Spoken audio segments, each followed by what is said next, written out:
Olá pessoal, estamos de volta. Vamos estar abrindo agora mais um bloco onde a gente está falando sobre o cadastramento de perfis, tá? Então vamos voltar para a tela? Vamos lá. Olha só, eu já estou aqui logado como perfil de distribuição, tá? O que eu vou fazer? Vou acessar o menu principal do sistema, opção configuração, pessoa. Observem que agora eu já tenho várias opções, tá? Aqui eu vou mostrar para os senhores é a pessoa física. Então a gente vai estar acessando aqui. E a gente vai estar fazendo o cadastramento dessas pessoas que querem recorrer à justiça sem necessariamente estarem representadas por advogados e elas querem acompanhar o processo delas, né? Isso aí vai ser muito comum agora com a chegada do Jeff no PJE. Então o que a gente vai fazer? A gente vai aqui em pré-cadastro, aguardar aqui que o sistema carregue a tela, a gente vai digitar aqui o CPF da pessoa, pesquisar, confirma, e daí a gente vai ver as mesmas abas que a gente acabou de mostrar ali no perfil de diretor de secretaria. Bom, relembrando, aqui em formulário eu vou cadastrar para a pessoa física o e-mail, tá? Eu vou cadastrar o F de nascimento e naturalidade. Após a inserção dessas informações, eu salvo. É bom também a gente estar colocando um número de contato para que essa informação já conste ali na consulta pessoa, tá? Bom, assim que eu salvar, eu vou enviar senha, tá? E aí o que eu tenho que fazer também para que ele passe a enxergar o acervo onde ele vai estar fazendo parte, né? Eu vou ter que tornar jus postulante, tá? Então ao clicar aqui, eu vou estar sendo redirecionado para essa janela, tá? Onde eu vou atribuir o papel de jus postulante e fechar, tá? Eu não vou fazer isso aqui agora, porque eu já tenho esse cadastro, vou fechar essa janela. E aí eu queria chamar a atenção para os senhores do seguinte, ainda não terminou o cadastramento, tá? O que a gente vai fazer? A pessoa física foi tornada jus postulante, então agora eu tenho que voltar aqui no menu configuração pessoa, escolher a opção jus postulante, para que eu faça a impressão do termo de compromisso, tá? Então vamos lá, eu já vou pesquisar, porque a pessoa já está cadastrada. Não apareceu aqui, eu teria que finalizar lá o cadastro, tá? Então vamos limpar aqui a pesquisa e já vamos acessar qualquer registro aqui. Pronto, só acessar aqui, tá? Pela opção edição. Pronto, aí eu já tenho aqui ó, as outras abas que foram abertas à direita. Quando eu clicar em jus postulante, eu vou estar vendo as mesmas informações e eu tenho aqui ó, a opção de, se for o caso, salvar, tá? Fazer uma nova validação se eu quiser contato com a base de dados da Receita Federal e remoção de certificado, porque aqui o sistema está sempre considerando que a pessoa que é jus postulante tem um certificado digital. Não é o nosso caso, porque a gente está aqui vinculando, né, o cadastro de jus postulante com a pessoa física, tá? Então a gente iria somente fazer a anexação aqui do documento. Olha só, anexar documento, tá? A gente vai fazer a impressão do termo. Eu tenho um campinho que vai ser aberto aqui, que nesse caso aqui não está sendo mostrado, mas vai aparecer aqui anexar termo, tá? Então a gente vai clicar em anexar termo, vai selecionar o termo que está sendo mostrado aqui no PJE, porque ele fica bem confuso se a gente imprimir diretamente. A gente joga lá no Word ou em outro editor de texto e aí acrescenta o nome da pessoa e CPF, tá? Imprime, a pessoa vai assinar o termo de compromisso. Então a melhor opção que eu vou ter aqui ó, é essa aqui, outras peças, tá? Porque eu não vou ter aqui a descrição correta de termo de compromisso ou termo de responsabilidade. Então eu clico aqui em novo arquivo PDF e aqui eu clico no adicionar para já inserir o documento, né, esse termo que foi assinado pela parte, e daí os senhores já sabem o procedimento para fazer o upload do arquivo no PJE, e aí a gente clica em salvar, finalizando, tá bom? Assim que a gente salvar aqui, ó, ele vai estar constando já nessa relação de documentos do jus postulante. Então é muito importante que os senhores mantenham esses comprovantes, tá? Ou esses termos, porque uma eventual situação posterior vai ensejar aí uma verificação se esse termo foi assinado ou não e a gente se resguarda de maiores problemas. Todas as vezes que a gente estiver atribuindo o perfil de jus postulante a uma pessoa física, a gente vai ter que necessariamente fazer a inclusão desse termo devidamente assinado, tá bom? Para finalizar essa parte de cadastro, eu queria falar para os senhores de um perfil que a gente tem, que é o consulta mandados. Olha aqui, ó, Tribunal Regional Federal da Primeira Região, consultar mandados. Esse perfil serve para poder a gente visualizar o andamento do mandado, seja em que central ele foi encaminhado, tá? Então, por exemplo, se eu estou em Salvador e eu encaminhei um mandado lá para Conquista, então eu tenho como consultar esse mandado através desse perfil para saber se lá em Conquista já foi distribuído a um determinado oficial e se em que fase está o cumprimento, tá bom? Então, esse perfil a gente não cadastra aqui, localmente. A gente vai ter que encaminhar um e-mail para o NUPG, tá? Constando o nome dos servidores, os CPFs e solicitando então que seja atribuído esse perfil consultar mandados, tá bom?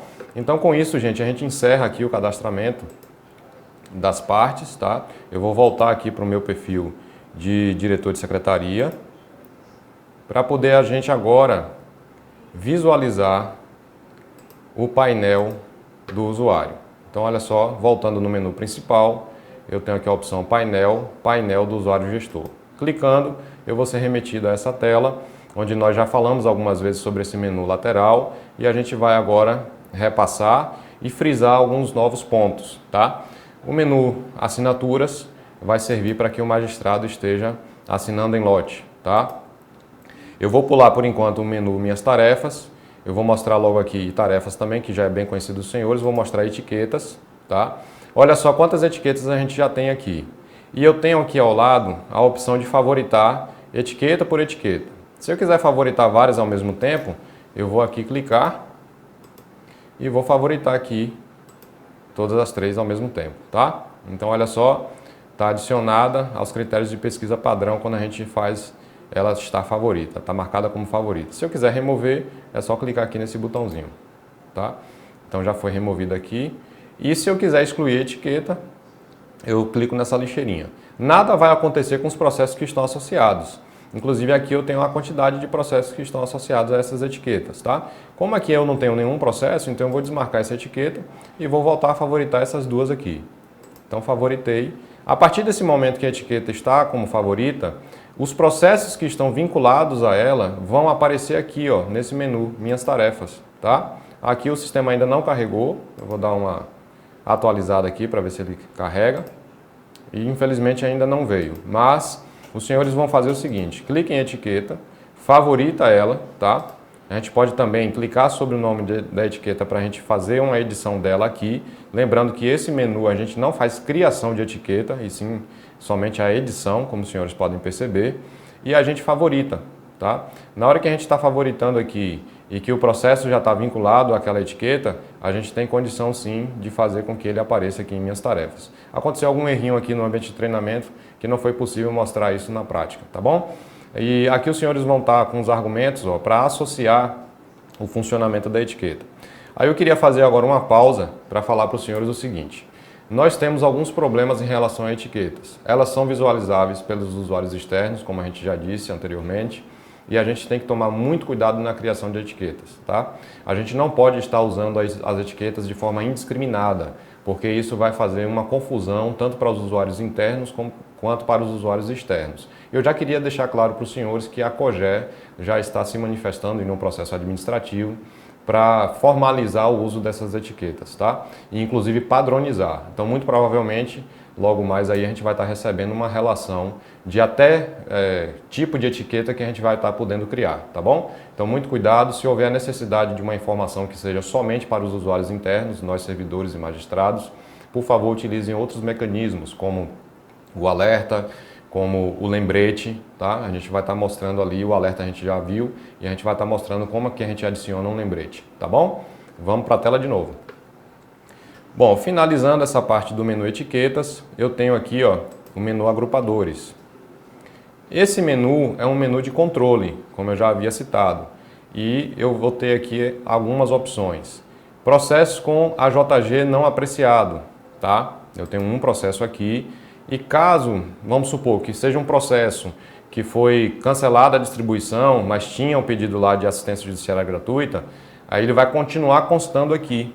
e aí não vai ter como eu fazer um ato judicial e com a movimentação respectiva, né, de assistência judiciária deferida ou indeferida, para que esse registro saia. Então o que eu tenho que fazer? Eu tenho que clicar aqui e retirar de destaque. É só isso.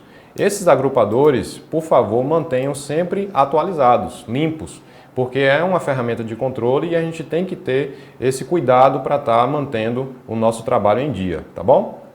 Processo com pedido de liminar ou antecipação de tutela, que eu acho muito importante também ser verificado dia a dia.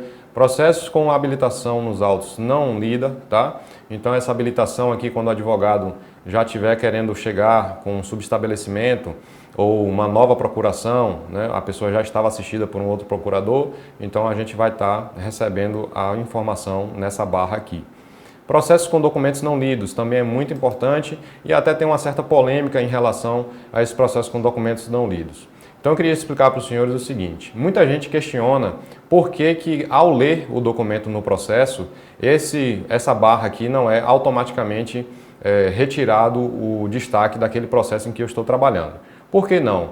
Concordem comigo que eu posso estar vendo aqui um número de processo, fiquei curioso, quero saber que tipo de documento foi que chegou, mas eu não sou o servidor responsável por analisar esse processo. Então aí na hora que eu venho aqui e clico para abrir os detalhes do processo, eu iria estar lendo o documento e automaticamente o sistema iria retirar o destaque aqui. E aí eu não sou responsável pela avaliação do processo, eu li o documento, o processo já saiu do destaque daqui, e aí eu não avisei também a ninguém responsável pela análise do processo que havia chegado um documento novo, inclusive se tratava de algo urgente. Então está instalado aí um problema grave. O que a gente tem que fazer então? A gente vai ler o documento, essa informação de processo com documento não lido também fica lá nos autos digitais, tá? E a gente vai ter que ter o cuidado de, ao ler o documento e analisar efetivamente o processo, voltar aqui nessa opção agrupadores, abrir a barra de documentos aqui não lidos e clicar para retirar de destaque, tal como eu fiz agora com o pedido de AJG, ok? Seguindo, eu tenho processos com mandados devolvidos pelo oficial de justiça. Isso aqui é importante a gente estar consultando, né? Ele até tem um funcionamento, ora trazendo todos os mandados, independentemente da diligência positiva ou negativa, ora ele traz somente uma das diligências, tá? Mas por último a gente já percebeu que ele estava trazendo toda e qualquer diligência do oficial. Então está constando aqui sempre que um mandado for devolvido, o processo vai constar aqui nessa barra, tá? Aqui é meramente para consulta e eu dou só uma dica que, por exemplo, o oficial fez intimação por hora certa, fez citação por hora certa. E aí a gente tem a necessidade de encaminhar uma carta, né, para o endereço daquela pessoa que foi citada, intimada por hora certa, num prazo de 10 dias. Então a gente tem que observar isso aqui para ver se foi o caso do processo. É até bom também que o oficial de justiça informe isso para a vara, porque esse controle vai ficar impraticável quando for a quantidade de processos muito grande aqui, tá? E aí os senhores vão estar fazendo esse controle para encaminhar essa carta dentro do prazo estabelecido na lei. E eu tenho ainda processos com petições avulsas não lidas, tá?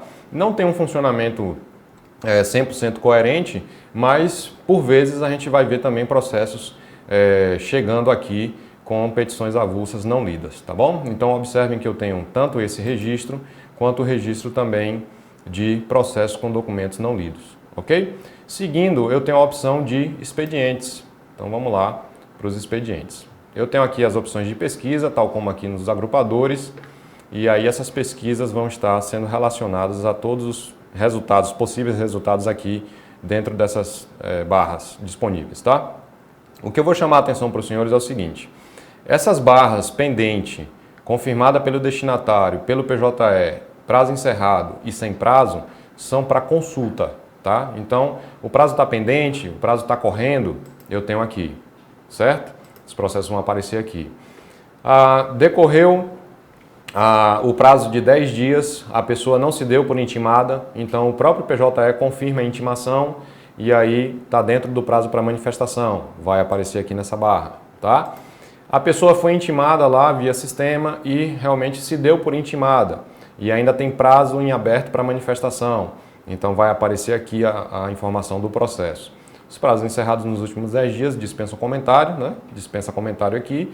E o sem prazo é toda e qualquer comunicação que a gente faça para uma mera ciência que não vai ensejar necessariamente uma manifestação da parte. A gente pode estar escolhendo isso aqui lá no Preparar Comunicação, como a gente já mostrou em uma aula anterior, tá?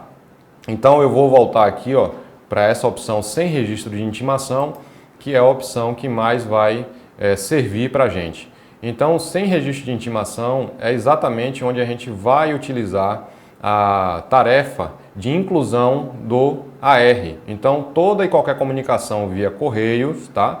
Meio de comunicação vai estar aparecendo aqui Correios, vai me possibilitar aqui, através da coluna Ações, inserir o AR. Então, eu vou clicar aqui, tá? Para poder fazer a inserção desse AR e automaticamente disparar o prazo da parte que recebeu aquela intimação via Correios, tá? Lembrando que os senhores têm que estar sempre tomando cuidado, que se o prazo for disparado a partir da data efetiva de recebimento da comunicação, lá no campo data nós vamos fazer constar a data que está no AR, né? Onde está a assinatura e a data lá da entrega. Se for a partir da data da juntada, aí os senhores vão colocar sempre a data que os senhores estão fazendo a inserção desse AR através desse campo ações aqui, ok? Vamos seguir. Eu tenho aqui ainda últimas tarefas realizadas, nós já mostramos como é que é o funcionamento, então a gente tem toda a relação de processos trabalhados, tá? Dentro de cada perfil, ok? Então aqui, no meu caso, eu estou acessando como diretor de secretaria e eu tenho aqui, ó, todos os processos que eu realizei e quais foram as tarefas executadas, tá? Mas essa lista de processos aqui tem um limite, tá? Então é sempre bom a gente tomar o cuidado de estar anotando o número do processo até que a gente se acostume a localizar o processo trabalhando logo com o PJE, tá? E por fim, na lupinha aqui, ó, eu tenho uma consulta processual que é exatamente igual àquela consulta que a gente mostrou aqui através do menu, que é o processo, pesquisar, processo, tá? Essa consulta, ela é possível, né, de ser mostrado aqui todo e qualquer processo que tramita no primeiro grau, na primeira região, nunca é demais lembrar, à exceção dos sigilosos, tá bom? Então a gente não vai visualizar processo sigiloso aqui nessa consulta. Ah, então ele vai aparecer para mim aqui taxado em vermelho, que é a simbologia que o PJE utiliza para processo sigiloso? Não, ele não vai aparecer aqui. A pesquisa vai ficar como se não tivesse nem funcionado, tá? Porque realmente o grau de sigilo, a depender da sensibilidade, sequer pode ser mostrado o número do processo aqui. Então o PJE se comporta dessa forma, tá bom? Pessoal, vamos ficando por aqui e até o próximo bloco.